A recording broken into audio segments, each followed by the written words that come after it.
Merhabalar sevgili izleyenlerim. Bugün sizlerle Türk mutfağının en sevilen keklerinden bir tanesi olan havuçlu kek yapıyoruz. Haydi bu lezzetli tarifin yapımına hep birlikte geçelim. Havuçlu kekimizin malzeme listesi açıklamalar kısmında mevcut. Kekimizin yapımı için bir karıştırma kabımıza 3 adet yumurtamızı koyuyoruz. Üzerine 1 su bardağı şekerimiz var. 1 su bardağı şekerimizi de ilave ederek bir mikserimiz yardımıyla karıştırmaya başlıyoruz. Şekerimiz yumurtamızın içerisinde iyice eriyene kadar yavaş yavaş karıştırıyoruz. Şöyle üzeri köpük köpük oluyor. Hafif beyaz, zımtırak bir renk alacak. Henüz istediğimiz kıvama ulaşamadık. Birazcık daha çırpıyoruz.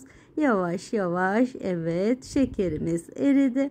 Şimdi malzemelerimizden sıvı olanlara geçiyoruz. 1 su bardağı sıvı yağımızı ilave ediyoruz kekimize. 1 çay bardağı sütümüz var. Sütümüzü de ilave ediyoruz. Ve kekimizin sıvı malzemelerini mikserimiz ile iyice karıştırıyoruz. Birbirine iyice karışmasını istiyoruz. Şimdi katı malzemelerimizi ilave ediyoruz. 2,5 su bardağı unumuz var. Kekimize unumuzu ilave ediyoruz.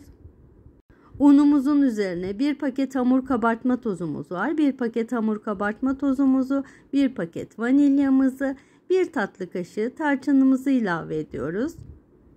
Ve bir spatulamız yardımıyla kuru malzemelerimizle sıvı malzemelerimizi birbirine karıştırıyoruz. Buradaki karıştırmamızın amacı mikserimizi kabımıza soktuğumuz zaman uçlarından unların etrafa dağılmasını istemiyoruz. O yüzden unlarımızla sıvı malzememizi karıştırıyoruz ki mikserimiz etrafa sıçrama yapmasın. Şimdi gördüğünüz üzere mikserimizle çırpma işlemi yaptığımızda malzemeler etrafa saçılmıyor. Böyle bir püf noktasında paylaştıktan sonra karıştırma işlemine devam ediyoruz. Artık kek hamurumuz hazır.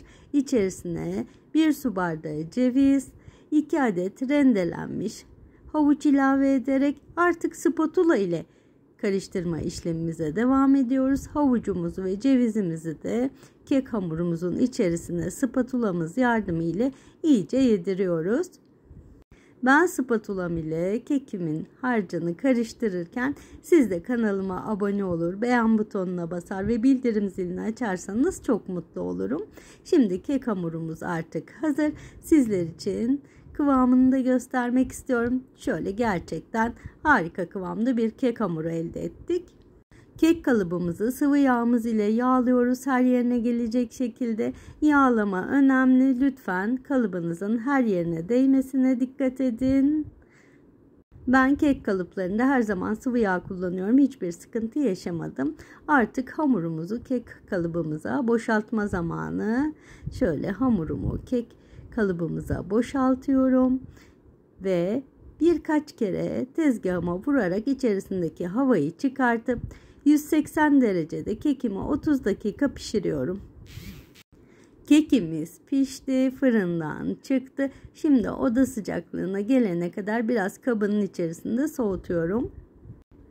Artık kekimizi kalıbımızdan çıkartma zamanı ve kekimiz kalıbından çıktı. Şimdi bir bıçağım yardımıyla kekimi dilimliyorum. Şöyle bir dilim kek hep birlikte keselim. Sizlerin de gördüğü üzere çok güzel dokulu bir kek elde ettik. Şimdi şöyle bir dilim çıkararak sizlere de kekimizin iç dokusunu gösteriyorum. Ve günün en lezzetli anı, tadım zamanı. Yapan, deneyen herkese afiyet olsun, şifa olsun.